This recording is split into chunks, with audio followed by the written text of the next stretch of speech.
Hello, Star Friends, and welcome to Starfinder Wednesdays. I'm Amanda Hammond. I am the managing developer for Starfinder, and today I've got two of my esteemed colleagues who also work on Starfinder here at Paizo to talk about our sci-fi inspirations behind the creation of the game and the game world and all of the wonderful adventures that we publish for your tabletop games. So I will let them introduce themselves today, and then we will just get started talking about some cool things, taking your questions, and just in general discussing our sci-fi inspirations as the geeks that we are. That's right. I'm John Compton. I'm the Starfinder senior developer. Recently joined the team. And I'm another new arrival. I'm Jake Tondro. I work with Jason Keeley on Adventure Path development. And so you guys all have a very varied background, from your personal interests to some of your professional backgrounds and previous jobs that you've done. Before we get into some of the major categories that we want to talk about today, can you talk a little bit about just what is it that you personally find cool in sci-fi? What do you watch on your own? What is in the back of your mind while you're outlining, a scenario or an adventure or a cool piece of rules material for Starfinder? John? So among the people at Paizo, I tend to be one of the ones who is less exposed to media. So it'd be like, oh, do you know about this music or this movie, right? I've heard of that name. I've heard of that actor. Can't tell you what they look like. So a lot of the stuff that I tend to absorb is stuff that's recommended to me. So people will be like, have you seen Star Trek? No. Well, how about you join us and we watch the entirety of like 4 different series? Yeah. Okay, sure. So a lot of that sort of stuff has an influence for me, especially when we first learned that we were working on a game called Starfinder. Several of my colleagues were like, you know about this thing, and this thing, right? I was like, not at all. Let's begin. Oh, yeah. But I mean, I grew up with Star Wars stuff. I grew up with some like video games like StarCraft and Space Quest and things like that. And so those certainly impacted some of where I started to come to sci-fi from, and also probably helped that my dad was always reading like trashy throwaway paperback novels that were sci-fi themed. And so like I'm sure that I absorbed a little bit of that through diffusion. Absolutely. A lot of stuff in the background. And your professional background is really interesting too, John. Can you talk about that a little bit? Yeah, so I'm an archaeologist and a teacher. And so when it comes to things like Star Trek and its Planet of the Week, let's experience this new culture or alien species and hopefully not make all of these terrible Prime Directive mistakes, hint, they always do, then it always sings to my anthropology interests, and I can kind of point to it and be like, oh no, please no, not that, or yes, at long last, somebody finally did the thing. Good job. Yeah. One thing that I found really interesting was actually in Temple of the 12, the adventure that you wrote for the Dead Sun's inaugural adventure path for Starfinder, is that there was some actual academic elements to that and exploring Castroval, and there was a library in the middle of the jungle. Did you use your professional backgrounds for that? I sure did, yeah. I mean, the first like quarter of Temple of the 12 is really just all of my vexation at academia coming through. Just like, what do you mean we can't talk to this person unless we have the department head's permission? Well, that's how things work. What do you mean you won't share this information because you think it'll threaten your tenure track position?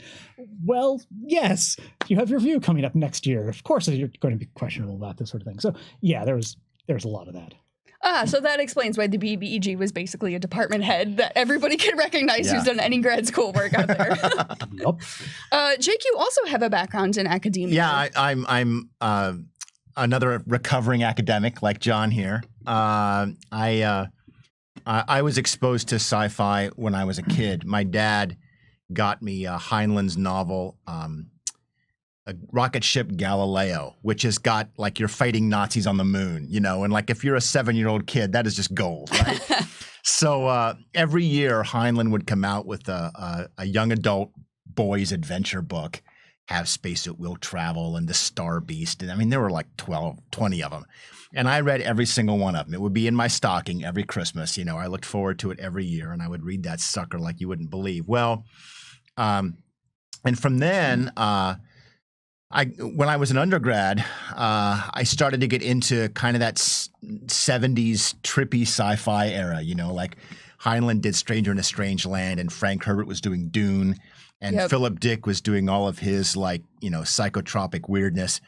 And I really got into it. And it was while I was in grad school or in undergrad in the 80s that William Gibson wrote the Gernsback Continuum, which was kind of an answer to that classic old grand age of sci-fi where, yes, everything is super cool, everything is grand, but it's also all very kind of fascist and white, you know? Yep. And it was a critique of old sci-fi that the cyberpunk movement and Bruce Sterling's Mirror Shades collection were kind of the answer to. So I got really into cyberpunk for a long time.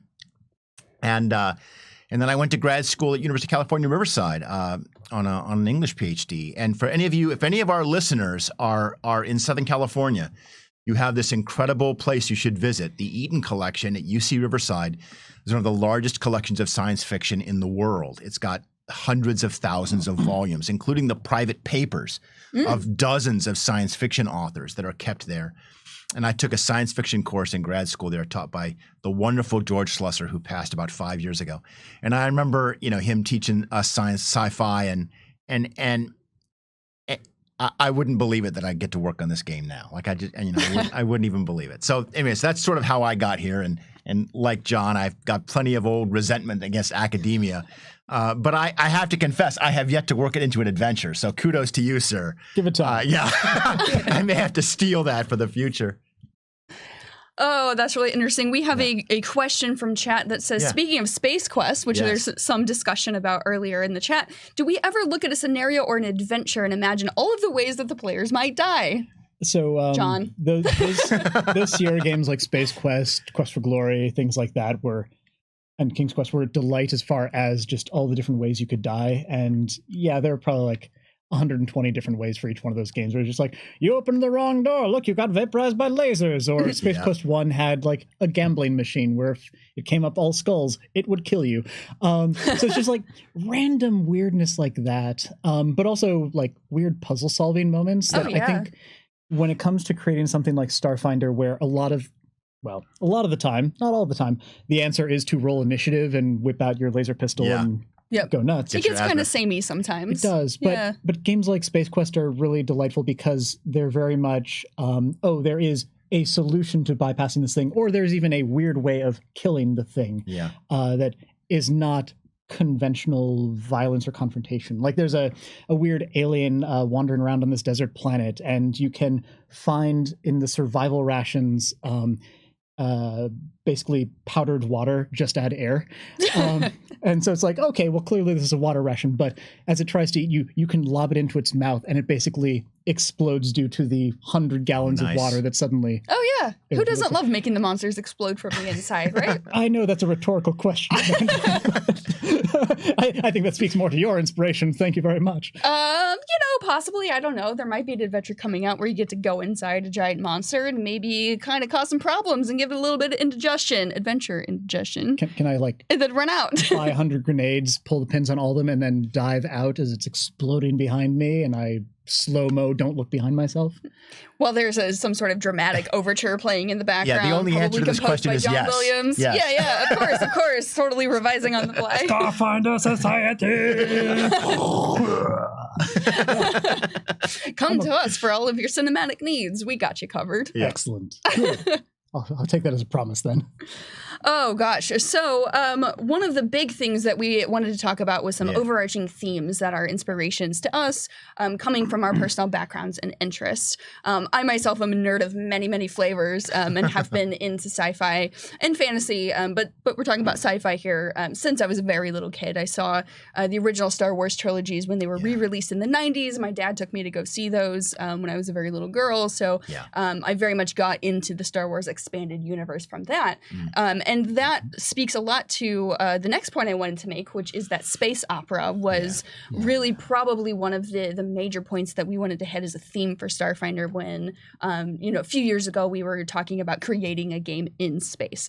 We didn't necessarily want it to be limited by any particular solar system or any particular type of adventure. We really wanted to create an environment in which players could play all of the stories that they wanted, that they could planet hop, that they could have lots of alien species involved, that their characters could be almost any alien species that they could think of that follows in the concepts of the Alien Archives, in which we have lots and lots of playable races that are available for that. Playable species that are available for that. So space opera is a very big inspiration for us. obviously Star Wars is a big piece of that, and there's lots of different corners of the Star Wars universe that you can specifically look at in Starfinder where things have been inspired. But what are some of your guys' space opera inspirations? What are things that you particularly love and that you like to pull into the game when you're outlining products or working on adventures and developing them? You want to start on this one? Yeah, sure. Well, I'm looking at the chat, and people are throwing out particular things and asking if they were influenced on us. And somebody said Gamma World, and somebody else said Traveler. And my answer to that is yes and yes. Please talk about that, Jake. I can't. So one of these two things is a huge influence on an unannounced project, something that's coming up that we have not talked about yet, and we won't be talking about it in public for a while yet. But it's mine. And I want to talk about it so bad. But I played the original Gamma World, and I loved that game, and it was kind of awful, that game, but I loved playing it, and Traveler had this, it was kind of the defining. It was really the science fiction game for a long time. And I remember in my very first Traveler game, like we all got killed in the same room by the same robot. And like, this game sucks. And then I went worst back. Ever. Yeah, worst game ever. But what I really respected and admired in it was the scope of the game, which was just, there were hundreds of thousands of stars with their own star systems and worlds and planets that you could visit. And it was this ultimate sort of sandbox campaign. And if you're used to playing, the very programmed kind of adventures from traditional D&D, for example, that huge sandbox of Traveler was as much of a change as the science fiction nature of it. It wasn't only that you were going from fantasy to sci-fi, but that suddenly you could go wherever you want and you could do whatever you wanted. There was no other game really like it. And so I've loved that freedom and the this will sound very familiar to followers of Firefly and Serenity, where you're just trying to get a job and get paid. You're just trying to pay your starship bills one month to the next. You may or may not be a smuggler, and it may or may not be legal. You're just trying to make ends meet. Your characters are a little shady. So that really is a big influence on me, and I really wanted to capture that kind of. Well, the fancy word in academia is we call it picaresque, which just means that you're kind of having a different adventure every week. It's kind of Star Trek-ish, like this is Tuesday, so it must be the Vescarium kind of storyline. And I wanted to capture that. And yeah, so that was a huge influence on me. I don't think we've really done a lot of Gamma World yet, but if you're an old school Traveler fan, I have got something coming for you you're going to like. What about you, John? I know Star Trek is a big one for you that you've mentioned before. You got any other? Mass Effect, I think, is a big one for you? Yeah, Mass Effect as well. Like, one of my really close friends and coworkers, Diego, is super into sci-fi stuff. So again, when Starfinder was coming up, he was like, how about this property, this property, this property? I was like, nope, I've heard of them and that's all. And so he's the one responsible. Let me show you the cornucopia of my fandom. Exactly. Yeah. But Mass Effect was one that we experienced together that was really awesome and was really helpful when it came to understanding space opera and the different things that it could do. Yeah. Especially on an individual team basis versus, oh gosh, and now we have 50,000 ships. Yep. But it does a little bit of both of them. And so, especially when we were starting up Starfinder and we knew that we were going to have Starfinder Society, but we also knew generally what was coming up for Dead Suns and what that theme was going to be.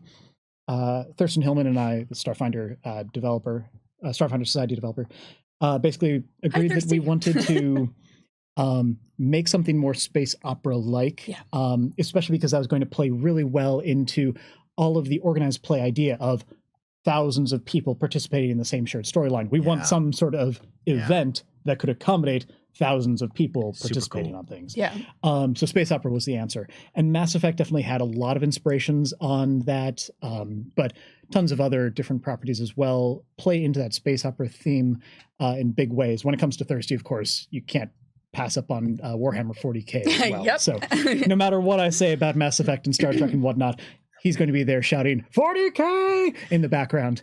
So I want to put one last plug in here for another space opera that was really important to me, and that was Babylon 5. Yeah. I don't know if anybody remembers that show. I mean, it's gotten kind of dated over the years. It was not a perfect show by any means, but I loved that show, and I watched it religiously. What I respected about it was that it had kind of a single artistic vision. Straczynski, he didn't write all the episodes, but as the show went farther along, he started to write more and more of them. Yeah. And it really became kind of one person's show, and nowadays we're used to showrunners and kind of a show being one person's vision. But back then it was kind of new, Star Trek never did that. And Babylon 5 also had a lot of ties to literature and to classic fantasy fiction and I just dug that show. The world building was so immense. And when we would see like the starships cutting each other up with those long laser cannons, like, oh man, I want to play that game so bad. Well, and I think that Babylon 5, and there are plenty of other properties that do this, but yes. Babylon 5 versus Star Wars, which we'd mentioned earlier, I think did a really fun thing in showing all of the different political ramifications and ties. Oh, that's a great point, yeah. Whereas Star Wars, at least the original trilogy, was very much like, bad guys, good guys. Oh, pew, so much. Pew, pew. Yeah. And Babylon 5 was very much more like, no, we can't pull a weapon here. That would throw off all 15 of these treaties. Yes. Oh, absolutely. Please don't. Yeah. So that was a really important one. And Absalom Station has always kind of had that Babylon 5 kind of feel for me, is that place where everybody comes together to meet. And what do they call it in the show? It's Casablanca in space. Yeah, Casablanca in space. Yeah, absolutely.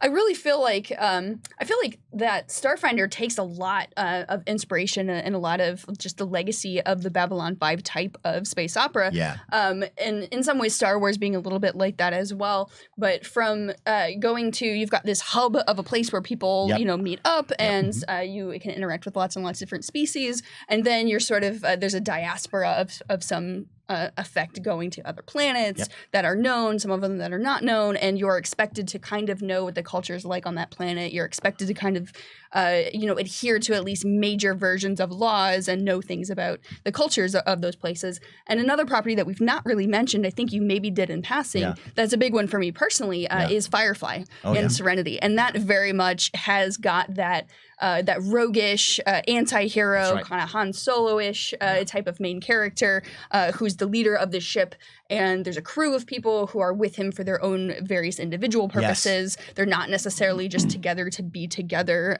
like you might see in other types of properties, but they're all trying to just make it in the world and pay their bills and, just get by. And then the things that are unfolding, they're having to adapt to the world around them. It's also kind of a show about chosen family. Where they pick the people that they want to be important to their lives. And that describes a lot of player character groups, frankly. Mm-hmm. Like, we're all from these different planets and we don't always like each other, but we've decided that this is going to be our adopted family.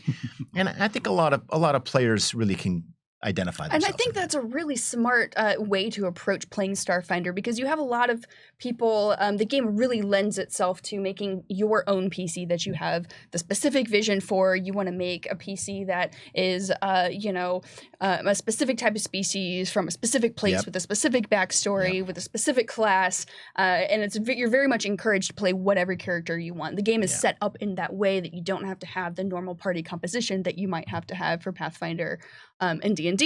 And I feel like that having a world in which there's this sort of social contract among the characters that, you're friends with each other and you're adventuring because you like each other, or you've got like a personal goal and that matches up with what the group is doing, that's a really good impetus for the types of adventures and stories that we're telling. Yeah, I agree. I wasn't a fan of your character, but at this point you've saved me from certain death like 15 times, so we're cool. That's exactly it. That's how you get it. And then work. You can always have like a really weird thing that ties your party together. Like I've got a home game where everybody is an invertebrate.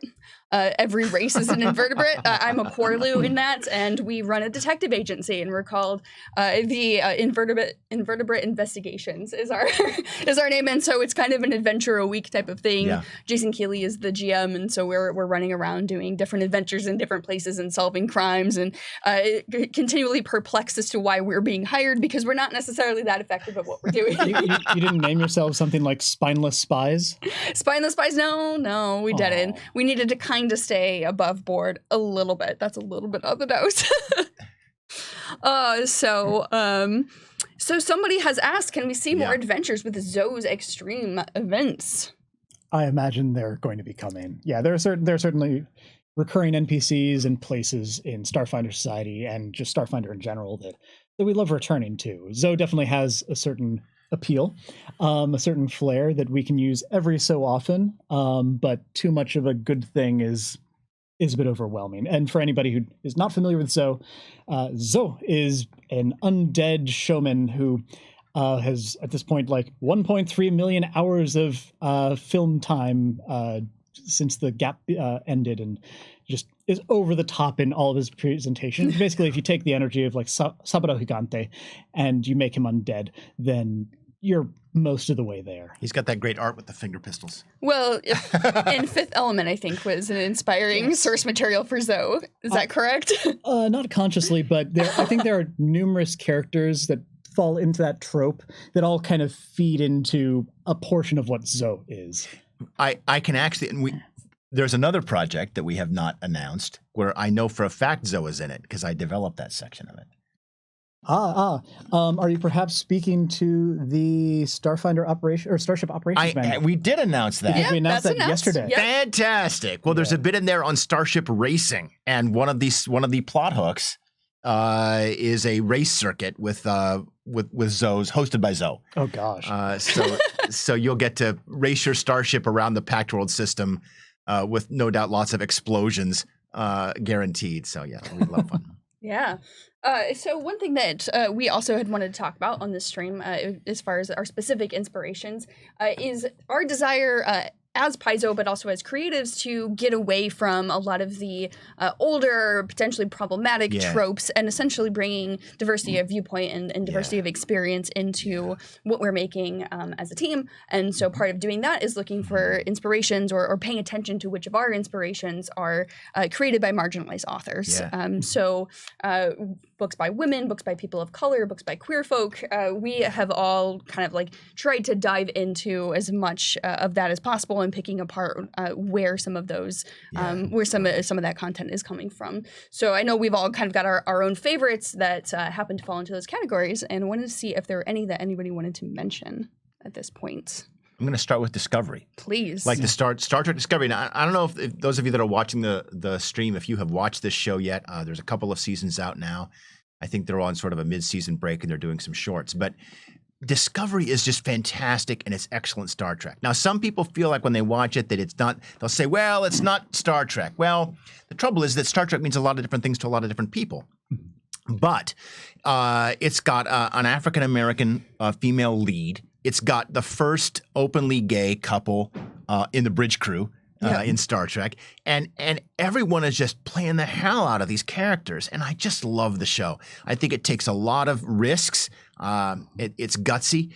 And the first season, and I'm not spoiling anything here, is in many ways about how Starfleet becomes the Starfleet that we know. And what that means is when they start off, they're not acting like the Starfleet that we know. They're making a lot of moral compromises, and they're making a lot of decisions that now from the far future, we would look back and we would say, oh, that doesn't look like Starfleet.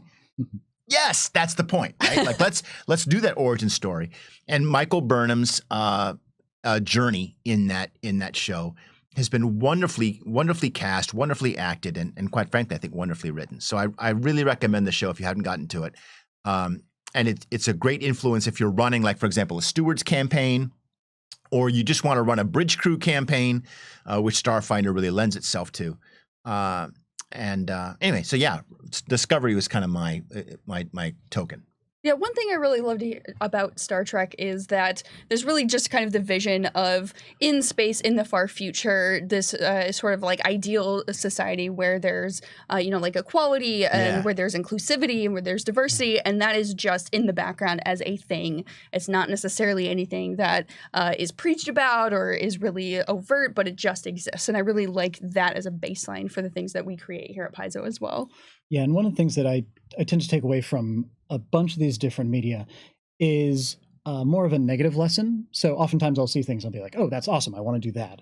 But sometimes I look at them and I say, oh, I'm annoyed that this keeps on being a thing. But sometimes it's just a matter of the nature of the show or how much content you can really put into something. Yeah. For example, oh gosh, Star Wars, we have the one Wookiee, so we have to base all of what we understand of Wookiees off of Chewbacca. Right.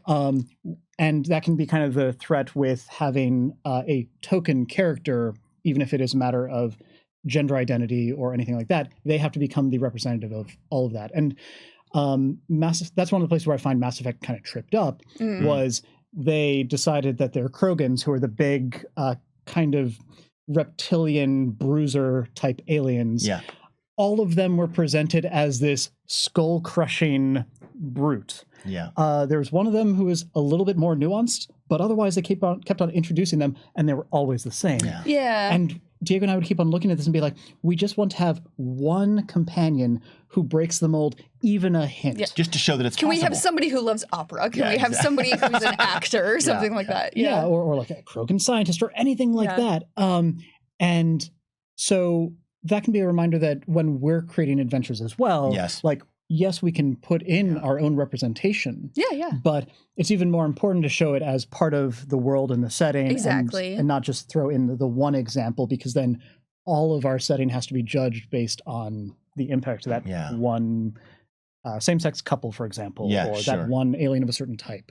Yeah, very much. Whatever the range of identity it is. Yeah. And I know that we also pay attention to, just who are the folks who are inspiring us as authors and creators. And all of us here, especially Jake, is very inspired by writers of literature from all eras, really, including from the very beginning, the creation of the sci-fi genre up to modern day. In mine, for example, I have a lot of authors who I love who also happen to be women or people of color. Like Madeline L. Lingle was a very big inspiration to me as a child. Wrinkle in Time was just a fascinating concept to me and something that really kind of blew past what my expectations were of what I thought was possible in fiction. More recently, there's an author named N.K. Jemisin who has written, it's not exactly in space, but it's very high concept fantasy. And actually, there are parts of it that do take place in space later on. Spoilers. The Inheritance trilogy is a big personal inspiration. Do you guys want to talk a little bit about some of your inspirations from a literary standpoint? So one of the first books I ever remember owning was a hardback collection of H.G. Wells's novels. It had all of Wells's books. And to this day, like if an editor does not stop me, I will basically just riff on War of the Worlds all day long. Somebody has to come in and stop me from doing that. We were talking in chat about how much we were both into War of the Worlds and all of these really obscure at this point things that were inspired by it, like the Jeff Wynne concept album from the 80s. The 1980s rock opera concert. That album is still fantastic. Like I don't make us do our Martian impressions on camera. Like, but it's fantastic. We love it. We love it. But also, this is another interesting, like when Wells writes War of the Worlds, right? Mm-hmm. It's a parable. It's a parable about the Belgian invasion of the Congo. Yeah. And so the point of that is that there's two elements to the sci-fi. And if you'll forgive me, I'm probably going to get kind of professorial here for a minute, but please excuse me. The first one is that Wells takes the world that we know and he just changes one thing. Right? He just okay, there's Martians, or there's a time machine, or a guy can go invisible, or whatever. And everything else is exactly the same. It's the world that everybody knows. But then he uses his science fiction to say something. Yeah. So War of the Worlds is not just great entertainment, and it is such great entertainment, but it's also trying to say something about the way that colonizers treat the colonized, right? Mm-hmm. And the fear and the terror and the social disruption and the tragedy and I love the fact that his protagonist basically hides in a building for most of the book. Like it's so not what you would expect a heroic alien invasion story to be. So and that's something that I've tried to carry forward into my game work here at Paizo, is that I really believe that games can say something as well as just being great entertainment. And so these themes all differ.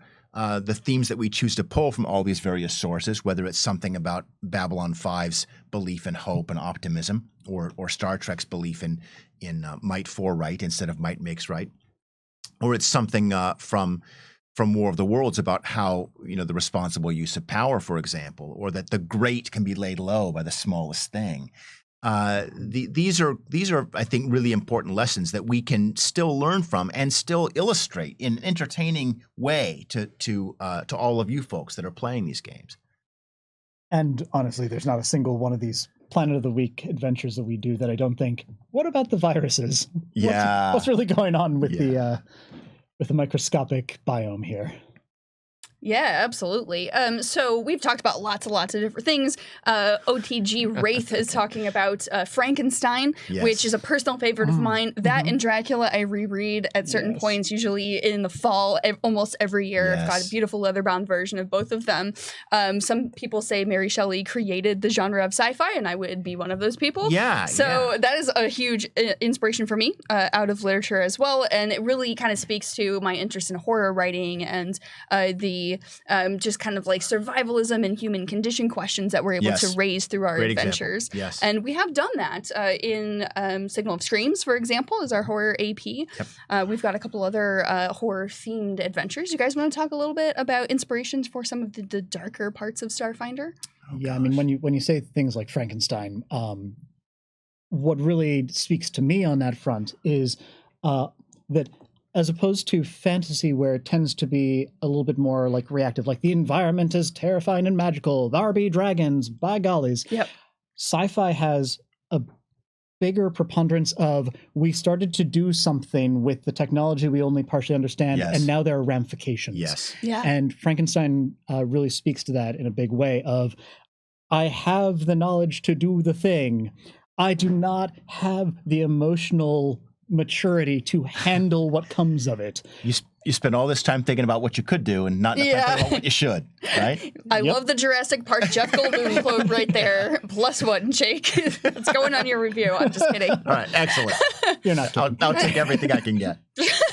No, I'm not kidding. So John Carter of Mars is another one that just came out of chat, which is, I think Edgar Rice Burroughs is one that a lot of us are fans of as well. Christopher Paul Carey used to work here at Paizo, who was like the biggest ERB fan ever. Chris, if you are watching this, we miss you, man. We miss you, Chris. Oh, we miss you so much. But yes, thank you for bringing up John Carter. It's a great example of early.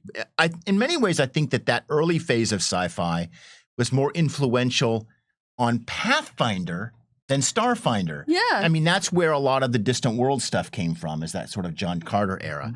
And the same person who wrote Distant Worlds came back and rewrote, everything. Yes. I'm talking about James Sutter, of Our course. original creative director, James L. Sutter. But I'll never forget when the first time I read John Carter, I opened up the pages, and the very first encounter he has with Martians, he's got this rifle, and there's 100 rounds in the rifle, and he's being charged by this massive green Martians. And he shoots 100 times, and he kills 100 Martians, and then they catch up to him, and they don't kill him.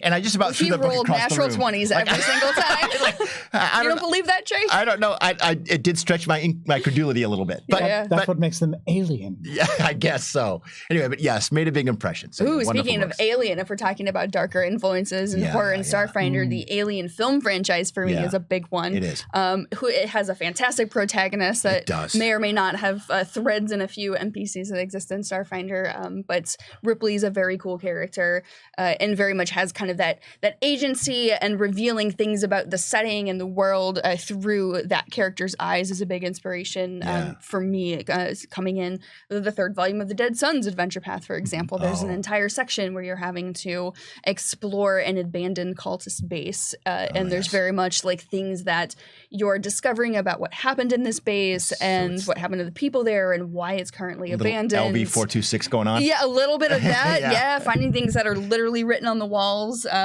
activating traps that you're trying to figure out why they would ever use this, and then if you figure out the answer why, it's not a super fun time for you because you might have died from that trap. I know there's some people who are not happy about that trap from that Adventure Path volume. But Dead Space, Quincy Forder probably knows me because that is also my Dead Space adventure. I love the video game franchise Dead Space, especially the first one, but all three of them are very fun. And it is very much about the horror of everything around you, including the environment, can kill you. And what are you having to do? What are the questions that you have to ask yourself to survive? How far are you willing to go? Yeah. What are you willing and not willing to do to preserve your own humanity to survive in those types of situations? That's stuff that I really have a lot of fun writing adventures about, for example, but also kind of providing the vehicles for you to tell those kind of stories in tabletop. And one of the things that is really good about sci-fi is that there's such an emphasis and reliance upon technology that there's so much more power through denial of technology. Oh, yep, sure. So if we're doing a fantasy game and suddenly, oh no, I don't have my sword, great, I will take a rock and I will fashion it into something that was half as good as my sword was. But if suddenly you take away my spacesuit or all of my laser rifles or my jetpack or all my, I don't know, my flush toilet, whatever the hell it is. Now you have to make a mortar out of a piece of bamboo and a rock, right? Yeah, exactly.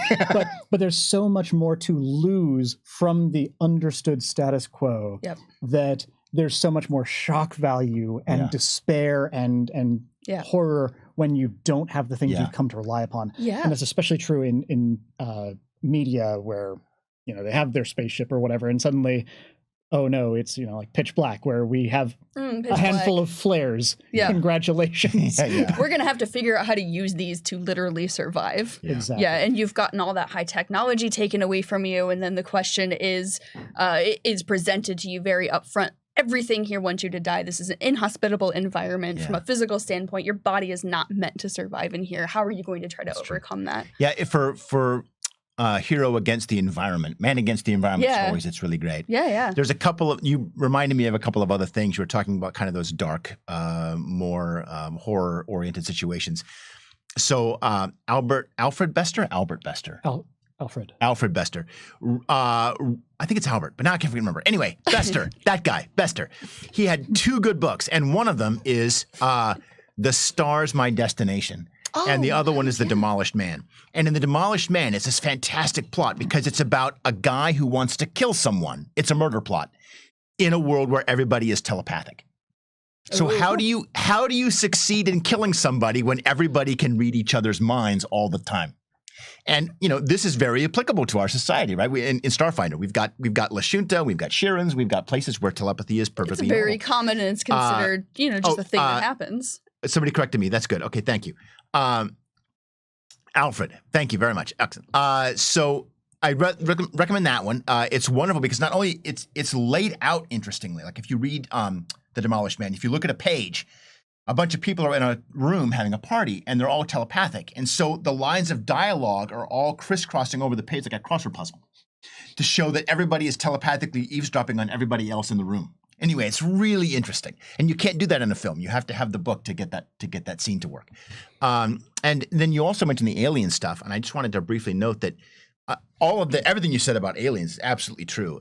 But I also really wanted to grab onto Cameron as a director. Oh, okay. Cameron has done so many wonderful films. And, you know, as a director, he's kind of problematic. But I'm not talking about Cameron the guy. I'm talking about Cameron the films. His films here, And there's this wonderful theme that goes through almost all of his films about kind of working class little guys being oppressed by an evil, amoral corporation.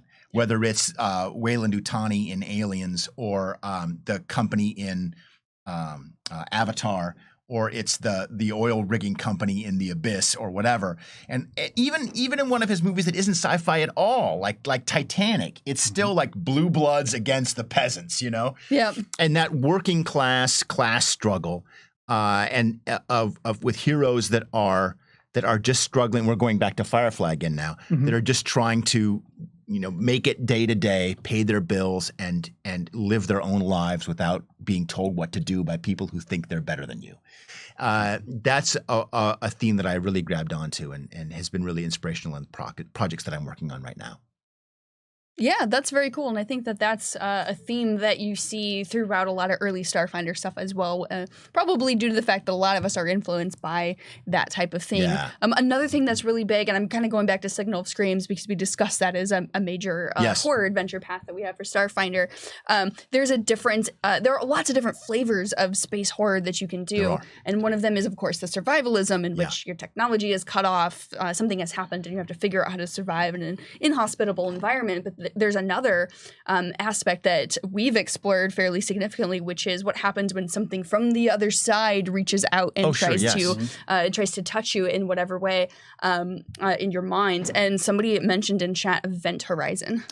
Yep. which I feel like is probably a pretty good inspiration for a lot of those things. I know I saw that for the first time a few years ago, weirdly, coincidentally, and it's super horrific. And if you have a squeamish stomach, do not watch the director's cut of that film. Nice. But it very much has that same element of, you know, what happens when another like wholly evil dimension is influencing the current life, and how do you deal with that as characters, and how do you uncover those mysteries, and how do you stop those things from happening? But also with the knowledge that we were the ones who sought this out in the first place. Yeah, very much with like, now how do we deal with the ramifications of what we got into that we weren't expecting to blow up in our faces, almost literally. One of the big struggles you see with science fiction creators is the struggle to make something that is truly alien. How do you make an alien that isn't just a person in a funny suit, right? How do you make a xenomorph that everybody remembers and is terrified of from childhood? And your observation of like something reaches through and sort of touches us that we don't understand. Often that's an encounter with the alien, right? Something that's just truly inhuman, and you can do that in fantasy, but it's kind of part and parcel of sci-fi. Like it's aliens, for Christ's sakes, right? Yeah. Like that's what we call them. And it's really challenging. Like, I don't know what your individual experiences have been, but trying to create an alien species that's really alien, that doesn't think the way human beings do. Yeah. That isn't just an exaggerated form of one personality or trait. Like a hyper consciousness of humans, or just some or an animal that we've given clothes to, or something, you know? Yeah, and when creating those aliens, one of the things I usually do is I find one or more parts of their life cycle or their biology, and I say, let us start by just changing this into something completely unrecognizable. Nice. And then try to spin out all the ramifications from there. See? And assume that there are no sacred cows in anything that you're doing. Yes. Yeah.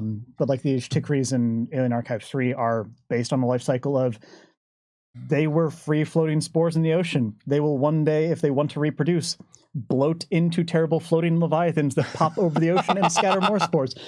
Like, okay, well, that's not really what we look for in like our not humans of Star Trek sort of aliens. But see, this is H.G. Wells would approve, right? Because you're taking one thing and making it different, and then just exploring that one difference and all of its ramifications.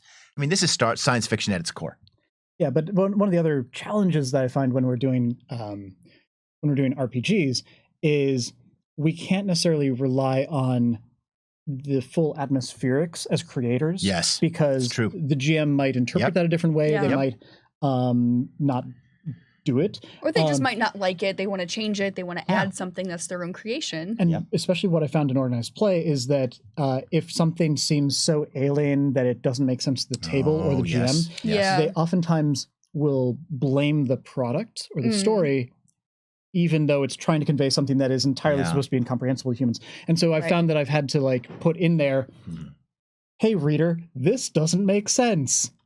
It's cool. We intended it that way. Play it up. Just, I don't know, melt one of their arms off if you get bored. And we can take inspiration from a lot of stuff in ways that you're conveying that this is an alien force, that this is not something that's meant to be understood. This is, in some ways, a plot device for some of these adventures. And somebody in chat has mentioned The Color Out of Space, which I think is a really good story that can illustrate something that is absolutely incomprehensible. It literally is just a color that starts doing these horrible, terrible things for essentially what seems like kind of no reason. And in some ways, that's a really morbid way of explaining GM fiat.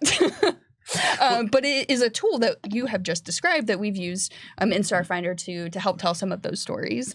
And I've seen somebody also mention Arrival when it comes to not understanding aliens. That's more about deciphering, though. And that's a matter of like where you don't even have the common language. Where like Star Trek, for example, is like everybody has communicators. At worst, it'll be an hour before we speak their language. Okay, Darmok and Gelada Tanagra, man. But and we totally take away that element of aliens interacting with each other. But especially in a medium where communication to convey ideas to the viewer, the reader, whatever is key. Once you remove the main conveyance for communicating information in your game or what have you, then you have such a weird alienating presence in the story. That's so hard to replicate in tabletop RPGs because you as the GM still need to describe it's a 10 by 10 foot room. Hey, look, a window. Oh, I see Mark Moreland, Paizo's own Mark Moreland, in the chat asking a very good question, which is, in a game where people play aliens, how do you help players get into the mindset of one of these totally alien creatures? And I think that kind of speaks a little bit to what you were talking about, but I'm interested in more tips and tricks that you might offer to GMs out there for that type of technique. Keep in mind that people latch on to small ideas, and they use those to expand their impression of your character a whole bunch. So like when we're doing something like Pathfinder, where, okay, we all understand that that is a wall, that is a door, I have a torch, you cast magic. These are comprehensible to us or acceptable, whereas your character dies if exposed to salt, or is made of magma but somehow is cool to the touch. I don't understand. You can still have things like a tagline, or you can have things like a nervous habit of like your character sweats lava beads, that if it comes up once a session or something, then people accept that you are something more than a human in a weird costume. Yep. So whether it's what food you eat and you regularly describe it, whether it's some sort of nervous tic, whether it is you coming up with a couple of like alien phrases in your home language that you know nobody else in the party speaks, but that you keep on dropping in, and eventually they learn that that's a swearing phrase or something. Quigo Minde is like, oh wow, Quigo Minde always means something about vexation. We never actually translated it, but apparently if you say it to a vest, they get real angry. You can't say Quigo Minde on stream, John. You can't. I'm racking up all sorts of swear word check marks, I'm sure. Nice. But those sorts of things can be the starting point, because once you have those established, people have bought into the idea that you are something else, and from there you can start to expand and explore things, even if it is adding more catchphrases, or if it's some sort of little side mission where you and the GM work out a thing where you go home to see your family and you take the other PCs with you. Oh gosh. Yeah, and then there's all sorts of opportunities to introduce how strange the reality of where their family lives is. Maybe it's some kind of biological thing. Maybe it's some kind of geographical thing.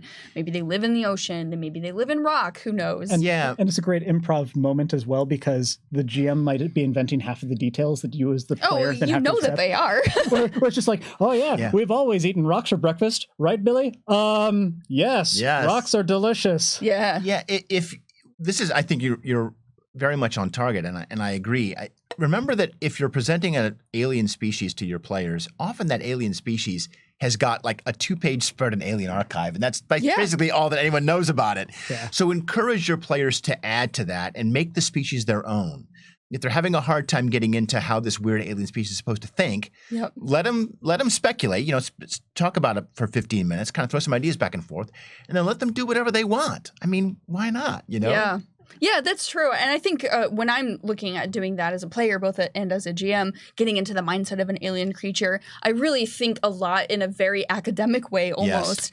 What the creature is actually like. What is the biology of the creature? Do they breathe out gills? Are they from a water-faring culture? How do they eat? How do they survive? How do they sweat? I mean, just some of these types of details of how the creature's body works, or what the daily life is like for that creature, answers a lot of questions for me of how that character should act, how that character should sound. I'm pretty well known for doing voices for my characters. So I've got that Corlu character that I mentioned in one of my home games is kind of got kind of a mucusy thing about him, even though, they're made of magma, but this particular character is like that. And so he kind of has like a way of talking. Nice. And every time I do that voice, people can't keep a straight face during the game. Imagine. And that totally comes out of me thinking about what's the biology of this character, and how does that work, and in what ways. Yeah, and in what ways are they projecting that to the world that they don't necessarily think are strange, because that's just part of themselves, but that other people would notice upon meeting them. Yeah, and he's very polite and he talks like this. Nice. And it takes me a while to get the sound in my throat because it's in the back. But and I think that physical features is a great starting point, or physiology. Yeah, physiology. And those tend to be safe and low stakes. If you're working within an established group where you kind of discuss a little bit ahead of time, like in a session 0, about where your boundaries are, you can also explore really fun alien concepts, like an alien species that does not have the same sense of like consent or personal space or mental sanctity as anybody else in the party. And so, like, you talk about the telepaths. Yep. It's like, what do you mean it's not okay to read your thoughts and narrate how you're doing things wrong? That's how we operate. Yeah. How do you get things done? Or like, my way of communicating is to just temporarily absorb myself into your body and use your vocal cords to say my thoughts. What do you mean that's not okay? Which, again, if you're sitting down with strangers, those are probably not appropriate things to explore. But if you're with a familiar group, they totally could be. Yeah, and that might be part of why you've made that character, because your friends have just been riffing off of each other, and they say, wouldn't it be funny if somebody played a character who was always getting in our heads and didn't understand that that was not a cool thing, and that's a very cool roleplay opportunity and a way to feel very connected to the world. We've got another question that is really interesting one that we actually talk about a lot here internally in the office, and it's about looking for inspirations and adventure paths. Specifically, how do we process our personal inspirations and our interests in media properties and our own fandoms into the end product, and how do we keep it from being a carbon copy of the original? And that's something that I think we can all speak to because it's something that we do every single time we put together a product.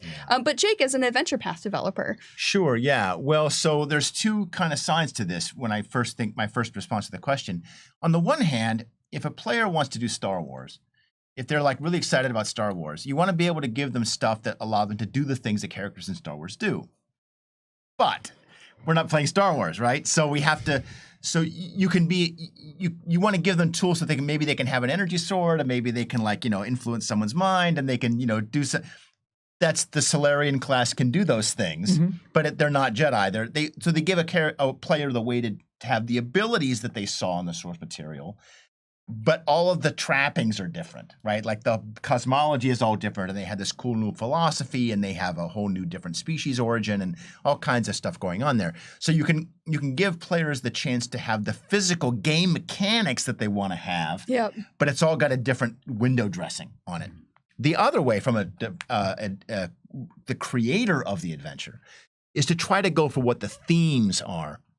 We had a saying back in classroom, which was, what is the story about? Okay, it's about this kid who's doomed to grow up and be this evil overlord, and he's got all these powers that he can't control, and he's just so angry at sand all the time. Okay, so sand is the worst. Sand is the worst. That's what it's about. Okay, but what is it really about? Well, what it's really about is this couple who are thwarted because the social order that they're in doesn't allow them to get married, and then that resentment gets exploited by somebody else. So you take what is it really about, and you try to put that in the story so that the themes carry through. But once again, all the outside trappings are different, right? So you still have, so if I were going to try and take that theme and put it into a new story, there might be this couple, sort of frustrated lovers, right? And the player characters would encounter them, and there would be other forces who were ensuring that these two people stay apart, and then taking advantage of the emotions created by that, right? And it would be kind of a playthrough of Palpatine and Anakin, but it would be it would be different enough that no one's gonna accuse us of any theft, but it would maybe tap some of those same cool keynotes that we liked in those stories. Yeah. What about you, John? For me, it's a recognition that there's a lot more to a story than like the names of the characters or what color of Skittermander they are or whatever. But that I love experiencing something through media and having an emotional response and sort of freeze framing my brain for a second, saying, I love what I'm feeling right now, or I dread what I'm feeling right now, and I want to inflict that upon others. And so, especially when I was still on Organized Play, Thirsty and I would oftentimes banter back and forth as we were playing different video games and be like, this sort of thing is happening. I want to replicate this experience. I don't care about, making the setting look the same or having whatever, but I want people to feel the same terror of being chased by something they can't beat, or I want people to feel the same, like when I think of like Dragon Age sort of games, it's like I want them to be in that same sort of decision point where there are 2 or 3 answers and all of them are some shade of terrible. That's right. But I want them to make that decision. Like those are sorts of emotional states that I say, let's take the emotion target and build around that within our world. Everything else is optional. Yeah, I do. I would say I probably do, in general, some sort of amalgamation of those two things, like thinking about, okay, what is it that's inspiring me for this adventure or, this piece that I'm writing? What did I feel about it? What was it that really made me feel just like interested, or what made me think about things, or what was it that I engaged with in this property and what created that feeling? Yeah. And then also what Jake was saying is, what is it really about? What are the elements of the theme that got me to that point emotionally? And so when I was talking about being inspired by the game Dead Space, I was really thinking about I actually argued very hard to be able to do a straight horror module early in Dead Sons. That was not the greatest idea, and I got talked down from that ledge for various reasons, including business reasons, because horror is very niche. But once that concept kind of got pulled back, and I thought, okay, well, I've still got this section of this adventure in which you're going through this abandoned cultist facility that's on this asteroid where nobody lives, and it's hidden and it's underground, and it's being protected by a big nasty creature to get into it, and then there's a big nasty creature inside of it, and then there's all sorts of traps and malfunctioning and things going on. What is it that I want to capture about the experience of Dead Space and the horror of space survivalism and the environment being against you and it being inhospitable, and how am I going to translate that into this essentially dungeon crawl? And what I came up with was things about, that there was a malevolent presence that, was influencing the minds of the cultists, and they were already evil cultists in the first place. So in the case of Dead Sons, it was about an elven sage who was actually malevolently influencing the people who were reading her writings, and that was what led to some of the stuff that happened with the cultists. But that very much came from Dead Space, the marker from Dead Space influencing the people on the Ishimura, and that then leading to them losing their minds and going insane and becoming necromorphs and undead things and all of that. So that's where you can see the DNA of that type of stuff influencing me, because I wanted to make a Dead Space-like type of adventure, pulling from the emotional experience and melding that with what is that actually about and what are the major elements that I felt like were something I really connected with. Putting that together, I feel like there's a lot of options when you approach it in that way. You don't have to specifically make the Event Horizon adventure. You don't have to specifically make the Total Recall adventure, the cyberpunk adventure. But on the other hand, and this is something that we sort of pushed back and forth on at the beginning of Starfinder, was the Simpsons did it complex, or in this case, it happened on Star Trek already, where there was sort of a reticence to touch on things that had already been done in certain media. And one of the pushbacks that Thurston and I gave was, look, people are going to be coming to Starfinder to see if they can replicate their beloved sci-fi. I want to play Guardians of the Galaxy. Yeah, and so early on we had a very alien theme adventure, and it was, no, lean into it. Let people have their alien experience, make it still Starfinder and its own thing, but if we're going to riff on something, let them at least experience it in the way they want to. So there is a certain degree to which borrowing more whole cloth from certain concepts can be a productive thing for one-shots.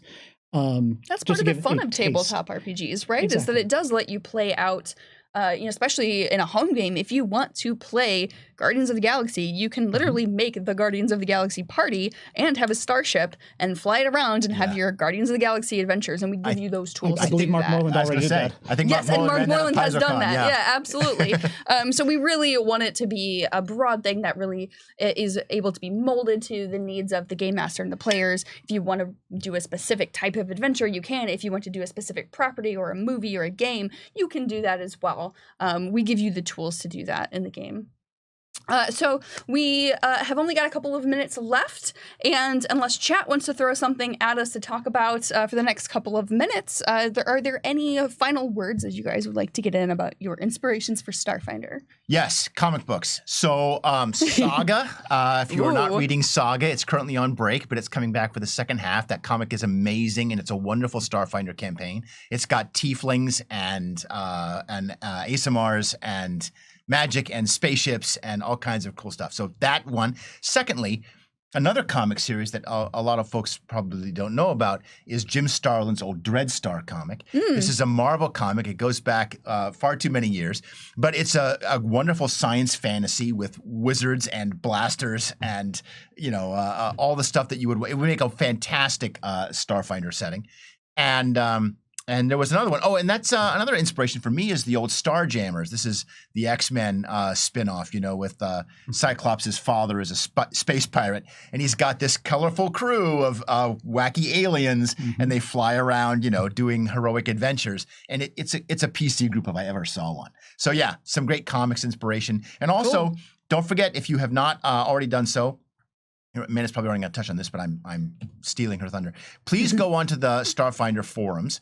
I created a forum thread to talk about your own inspirations. And when you do get on there, don't just give us the names of all these cool books and movies and television shows. I do want to see all that stuff. But also, tell us how you use it. Tell us what is it about this thing that inspires you and how you put it in your own games. Because I want context, man. I want to see all that cool stuff you guys are doing. And remember to use spoiler tags for anything that would be a spoiler. Yeah. That way, if we are inspired by what you say, we don't spoil it for ourselves. We go and read it also. There you go. Good answer. I saw somebody mention Annihilation in chat. That's also a really good one for just the alien nature of things, especially when it comes to like consent and genes and whatnot.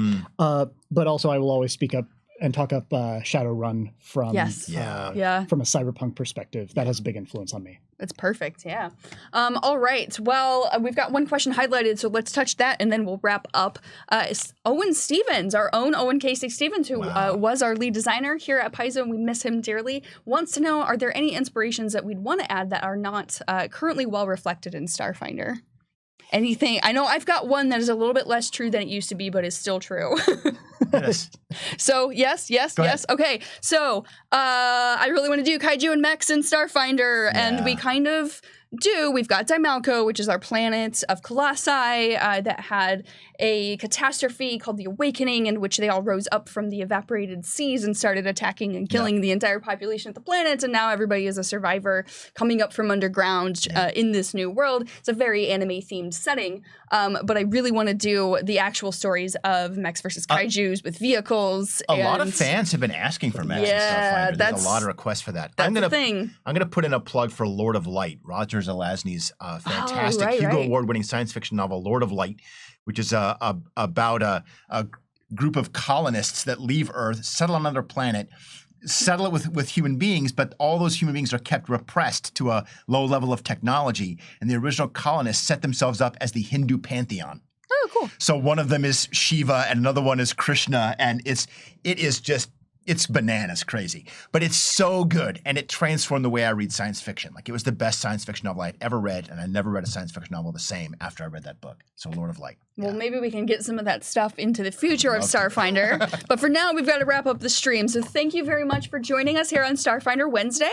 I'm Amanda Hammond with John Compton and Jake Tondro, and we will see you all next week, Star folks.